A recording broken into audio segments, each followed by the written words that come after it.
ሰው በድባቴ ውስጥ ሲጠቃ ምን መሰላችሁ የሚሆነው? ፍቃዱን በማዋጣት ከሰይጣን ጋር ነው የሚተባበረው። በድባቴ ሰይጣን ምንድነው የሚፈልገው? ሰውየው ራሱን እንዲያወድም ነው የሚፈልገው። ራሱን እንዲያጠፋ ነው የሚፈልገው። ሰይጣን በራሱ እጅ አንተን ሊያጠፋ ይሞክርና አልሳካ ሲለው አንተ ራስን በራስህ እጅ እንድታጠፋ ነው የሚፈልገው። አንተ ራስን በራስህ እጅ እንድታወድም፣ አንተ ራስን በራስህ እጅ እንድታጠፋ ሲፈልግ ደግሞ ምንድነው የሚሆነው?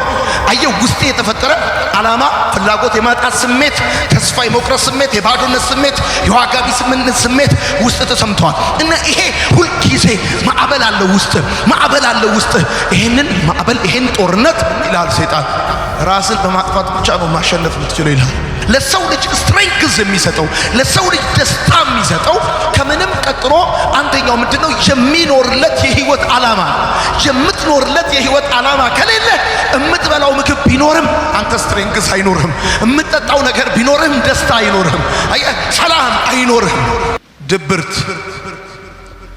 ድብርት በተለይ ደግሞ በዚህ ዘመን ብዙዎች እየተቸገሩበት ያለ ጉዳይ፣ ብዙዎች እየተሰቃዩበት ያለ ጉዳይ፣ በአደባባይም የማይነገር ብዙ ሰዎችም ብዙ የማይሉበት ነገር ቢኖር ለብዙ ወጣቶች መሞት ምክንያት፣ ለብዙ ወጣቶች በሱስ ለመግባታቸው ምክንያት ዋነኛው ድባቴ እንደሆነ እንድታቁ ፈልጋለሁ። በተለይ እዚህ ውስጥ በተለያየ ሱስ ውስጥ ያላችሁ ወጣቶች ካላችሁ እንድታቁ የሚገባው ነገር ምንድነው? የናንተ ችግር ሱሱ ወይም ደግሞ ይሄ አለብኝ ብላችሁ የምትሉት አዲክሽን ሳይሆን ከድባቴ ጋር በቀጥታ የተገናኘ ጉዳይ እንደሆነ እንድታስቡ ፈልጋለሁ። በመጀመሪያ ይሄን ሐሳብ ድባቴ የሚለውን፣ ድብርት የሚለውን፣ ዲፕሬሽን የሚለውን ሐሳብ የምንነጋገረው ከመጽሐፍ ቅዱስ አንጻር ብቻ እንደሆነ እንዲታወቅ እፈልጋለሁ። ከሳይንስ ከተለያየ መንገድ ይሄን ጉዳይ የሚተነትኑ ሰዎች ሊኖሩ ይችላሉ። ወዳጆቼ፣ እንደ መንፈሳዊ ሰው ድብርት የአእምሮ ችግር ሳይሆን የመንፈስ ጥቃት ነው። ጻፉ። ድብርት የአእምሮ ችግር ሳይሆን የመንፈስ ጥቃት ነው።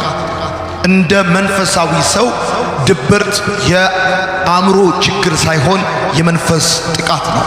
አንድ ሰው በአጋንንት ሲጠቃ መንፈሱ በአጋንንት ተጽዕኖ ስር ሲሆን የሚፈጠር ጉዳይ ነው ድባቴ የሚባለው ጉዳይ። የመንፈስ ጭንቀት ብሎ ነው የሚጠራው መጽሐፍ ቅዱስ ድብርትን። እንደው ጭንቅ ይለኛል፣ ይደብረኛል፣ ይጨመድደኛል፣ ይደክመኛል፣ የባዶነት ስሜት ይሰማኛል ምናምን የምትሉ ሰዎች እዚህ ውስጥ ልትኖሩ ትችላላችሁ።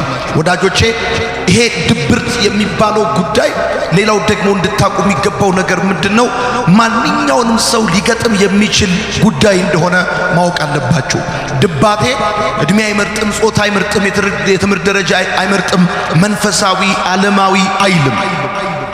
ጻፉ። ማንኛውንም ሰው ሊገጥመው የሚችል ችግር ነው ድባቴ። ድብርት የሚባለው ጉዳይ በማንኛውም ሰው ህይወት ውስጥ ሊከሰት የሚችል ጉዳይ ነው።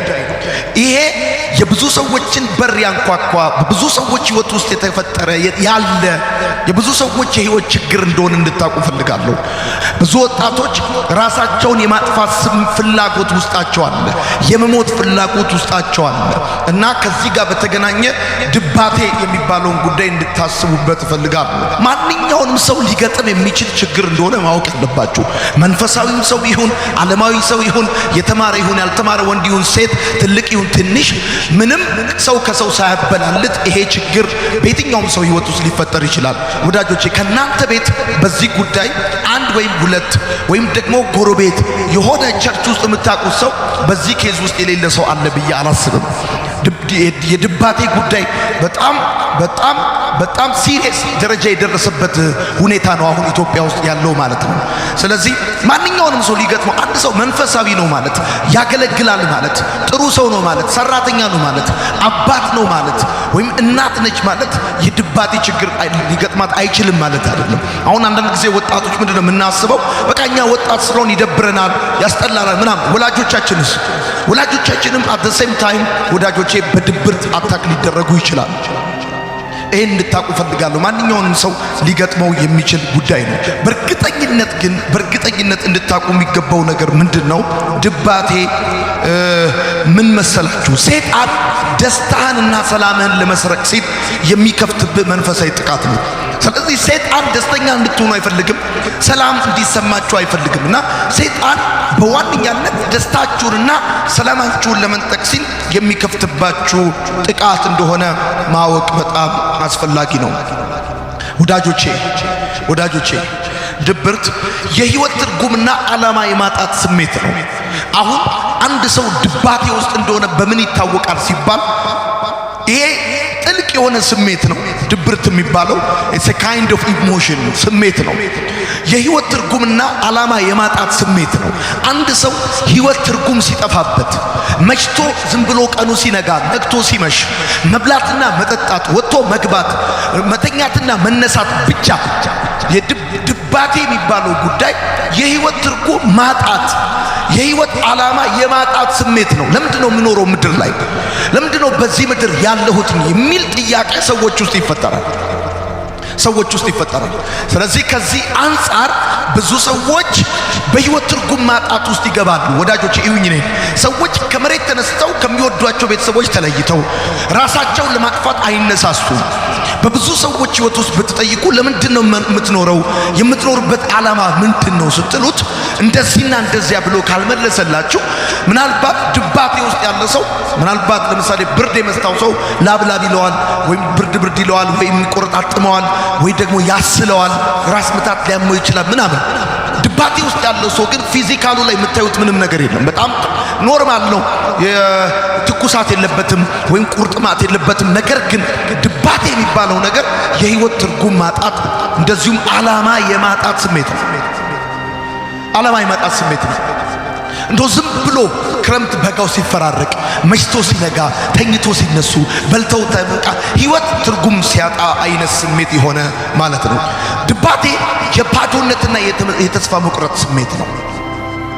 የባዶነትና የተስፋ መቁረጥ ስሜት ነው። ሰይጣን የሰዎችን ሰላምና ደስታ ለመንጠቅ ሲል የሚከፍተው ይሄ ጥቃት በሰዎች ህይወት ውስጥ ምን ይፈጥራል? የባዶነትና የተስፋ መቁረጥ ስሜት ይፈጥራል። በመሰረቱ ምንም የጎደለ ነገር እኮ የለም። ሁሉ ነገር እኮ አለ። የሚበላም አለ፣ የሚጠጣም አለ፣ የሚለበስም አለ። እንደው ይብዛም ይነስም የሀብታም ቤተሰብ ባትሆንም ግን ቤተሰቦችም ይሁን አንተ በምትችለው መልኩ ህይወት እየሞከርክ እየቀጠልክ ነው። ካንተ የከፋ የህይወት ችግር ውስጥ ያሉ ሰዎች አሉ። ነገር ግን የባዶነት ስሜት የተስፋ መቁረጥ ስሜት ወዳጆቼ ከብዙ ወጣቶች ሱሰኝነት ጀርባ ያለው ከብዙ ወጣቶች ራስን ማጥፋት መንከራተት በእንደዚህ አይነት ሁኔታ ውስጥ የመግባት ምክንያቱ አንደኛው ድባቴ ነው። ብዙ ወጣቶች ወዳጆቼ ድባቴን ዲፕሬሽንን ድብርትን ማሸነፍ ከቻሉ አትጠራጠሩ ከሱስ መውጣት ይችላሉ። ከልዩ እስራት መውጣት ይችላሉ።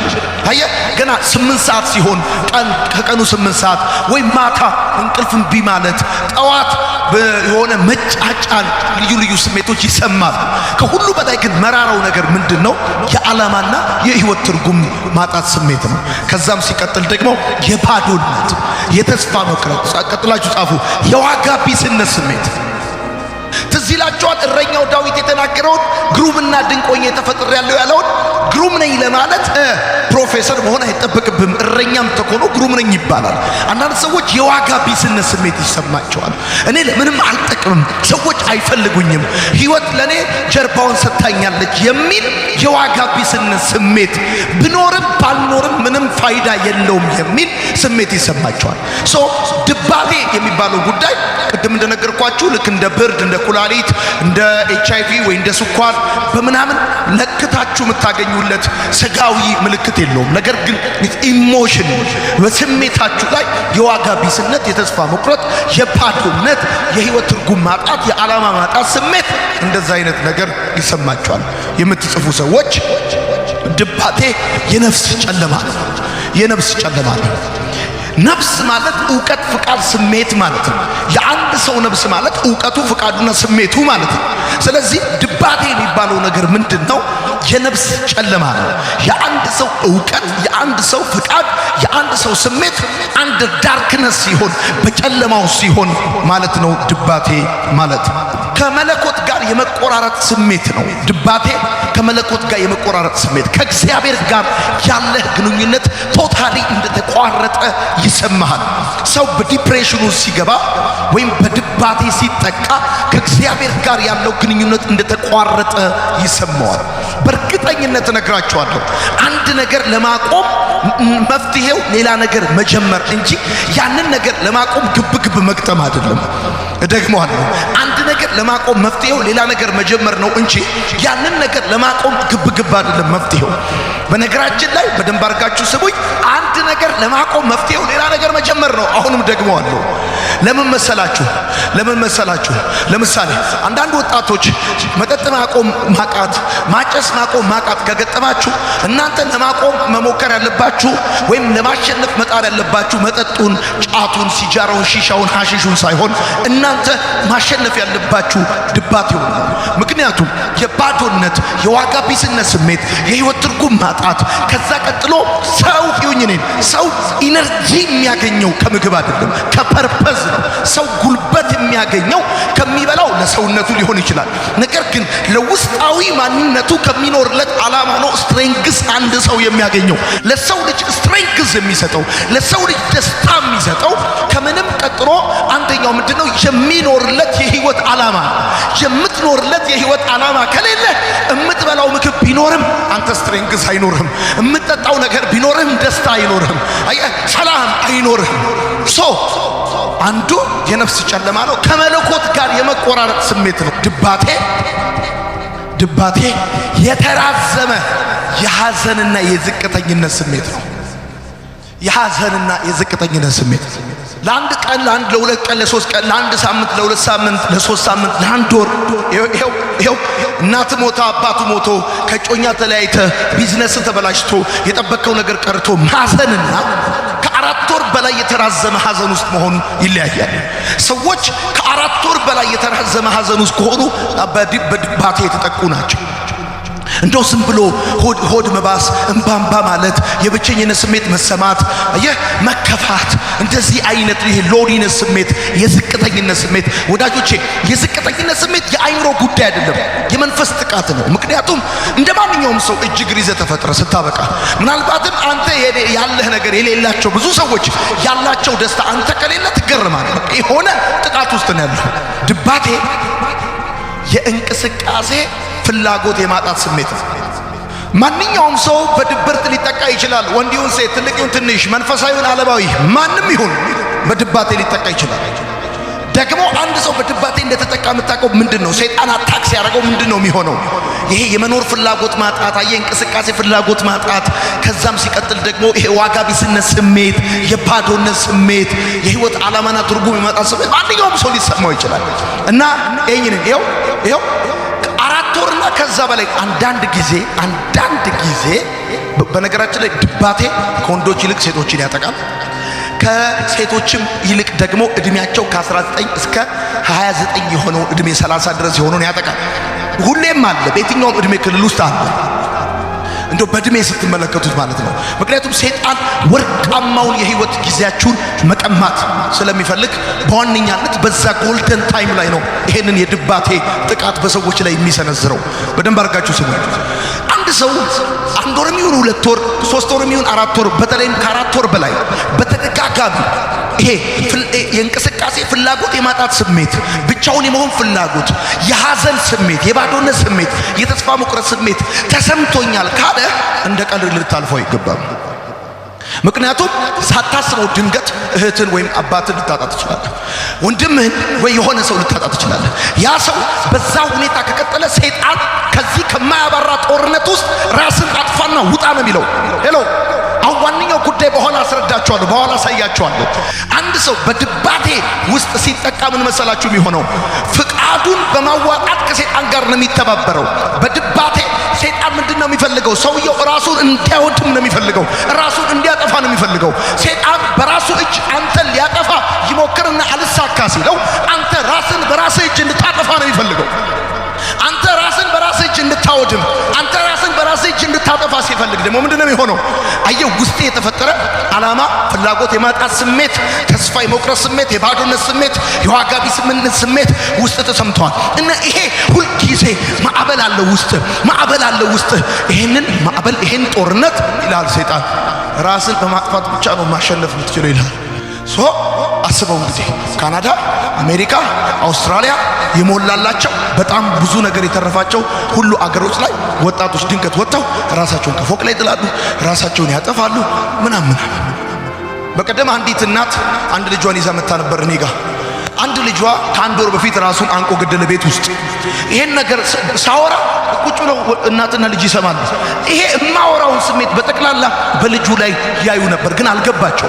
እነሱ የመሰላቸው ትዕቢት ነው፣ እነሱ የመሰላቸው ጥጋብ ምናምን የመሰላቸው በር ቆልፎ ሲቀመጥ ወይንም ደግሞ ፍላጎት፣ ይሄ የእንቅስቃሴ ፍላጎት የማጣት ስሜት ሲሰማው፣ የዋጋ ቢስነት ይሄ ወይም ደግሞ የዝቅተኝነት የተራዘመ ሐዘን ምናምን ሲሰማው በቃ ጠገበ ነበር ያሉት። አካንንታዊ ጥቃት እንደነበር አላወቁ። ስለዚህ ውሸት አይደለም